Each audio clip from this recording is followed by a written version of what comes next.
day the world is going unsafe, yabo. So yesterday 200 yabantwana were abducted from esikolweni in Nigeria, in the Niger state, yabo. Mara, this is not an isolated incident. This is the fourth incident this week, Bafit. So Monday 25 school kids were abducted from the Kebbi state, you understand.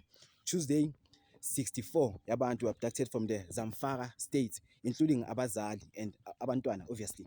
And then Wednesday abafundisi abayi-2 were attacked esontweni and they lost their lives, and 38 yabantu were abducted from a church in the Kwara state, yabo.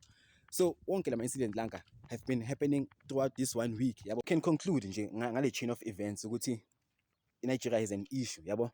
So nakhona for now no one has yet claimed ukuthi we did this, yabo. Mara most likely it's Boko Haram, ngoba Boko Haram did this before in 2014 where they kidnapped abantwana abayi-217, yabo, in the hashtag bring back the girls, yabo. So possibly could be Boko Haram, but definitely that thing is done by Islam insurgencies, yabo.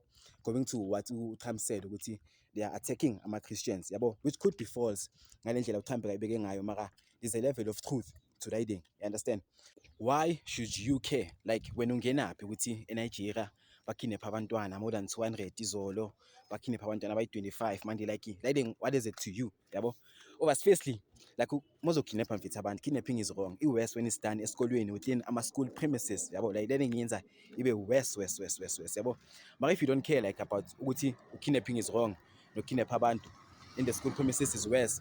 Like labantu laba, if njoba manje, if lento le continues ukuthi abantwana laba can no longer go to school because iy'kole zabo ziya-unsafe, mina as umzali bengizomove umntwana to a different place, yabo. So it will make sense if labo bantu labo bayamove from Nigeria or in the States abakubo and go to different countries, yabo. And the SA could be one of those countries to abantu who don't like ama immigrants, yabo. So for wena, that's why you should care ukuthi you must like kumele dlale role yethu nathi as a national community in assisting ama-Nigerians to put pressure on their government ukuthi they must do something, bafethu, yabo.